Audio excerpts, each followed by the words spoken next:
age 4, I noticed that Andrew had trouble learning to write his name, and there was significant visible frustration on his face as he practiced letters. I tried to push him to practice write as much as I could. I recall one day I insisted he practice for a full 10 minutes, and by the end of that time, he had tears in his eyes. His kindergarten reading teacher brought it to our attention that he likely had dyslexia, so I brought him to a speech and language center for tutoring. People told us he'll grow out of it. It may not be dyslexia. He may have ADD. Based on test results, we see no evidence of dyslexia, so he doesn't qualify for IEP services. This was 3rd grade, when he couldn't read or write like every other child. His 3rd grade teacher was very concerned because his intelligence was well documented, and when asked questions, he readily had answers, but when he had to read and then do questions and write answers, it was like he was a different person. It was extremely frustrating, really, to see other people succeed, particularly putting in less work than I was, and I would just really rack myself to try and study and focus, and even being able to focus wasn't enough, and being able to do the work so many times over, it was just a very frustrating experience, and I remember a number of times really wanting to give up, and it was just tough. It was really, really tough. I think the worst thing I was ever told is just that you're not trying. And despite showing so many times that I was trying and really putting in so much extra effort, to then be told that you're not trying hard enough and that you're not going to succeed as a result of not trying, despite trying really harder than anyone else in the class, time and time again, it really made me want to kind of give up. It's very stigmatizing.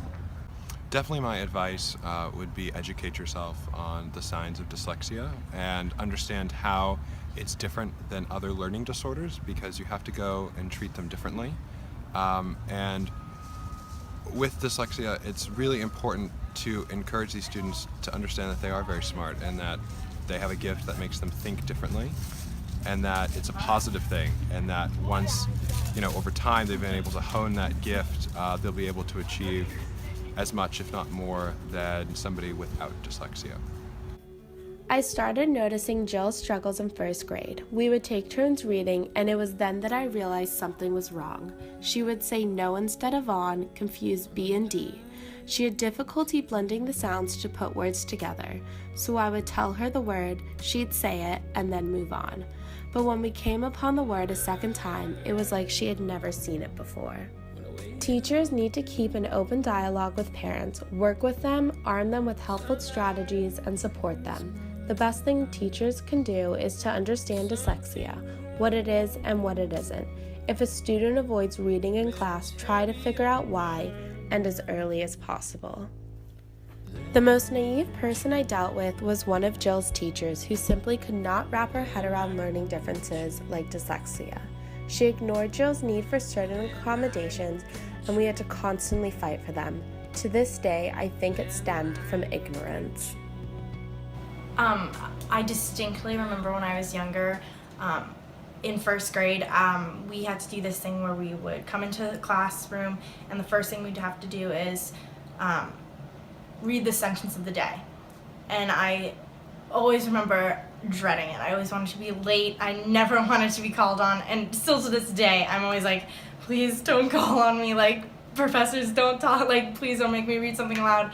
But I remember when I was first, figuring out that I had a reading problem, reading things out loud was always the hardest thing, and I just remember looking at everyone else, and everyone else was so eager to, be called on, and I did not want to be called on at all.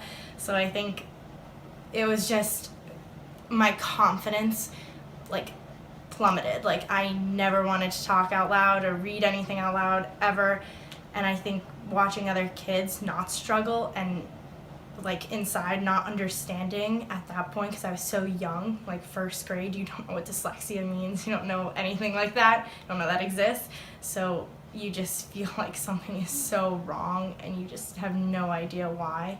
And also being put into other reading groups, they're not going to say, you have a learning disability, you have something wrong with you. So you're kind of just in with a smaller group of kids reading really easy books that other people aren't reading, and it's just it was really hard to like come back from that and learning about dyslexia, then understanding that it's okay to struggle, but growing up with it and not understanding that yet, it was really hard. I was younger, in elementary school. I went to a private school where they don't really want kids with intellectual disabilities in a way. You go in and, I didn't have anything, no one detected anything at that point, so I was okay, I got cleared, like, I was in the school, but when they started to figure it out, it kind of became an issue, but it was all on my parents to deal with it. The school didn't help much at all, and I remember getting handouts from my teachers, that especially in 4th grade, and it was like these checklists that I needed to go through. Like, did you read the directions carefully? Did you go through and edit your paper twice? Like, just redoing things over and over again. And I remember having a conversation with my mom about that and being like, oh, that was a really good tool that school helped me with. And she then told me, no, Jill, I gave the teachers.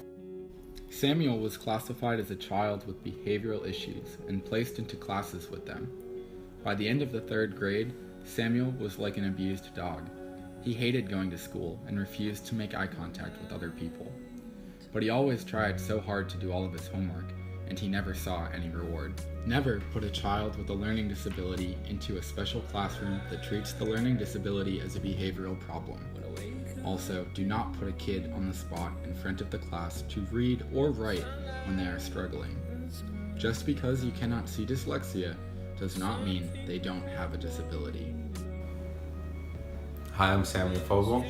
I'm a sophomore at Indiana University studying management and entrepreneurship. One day I'm going to own my own innovative tech company. I'm Andrew. I've made it to college, and I'm probably going to go to law school. Oh. Hi, my name's Jill, and I've made it to Trinity College, and I'm gonna keep on going.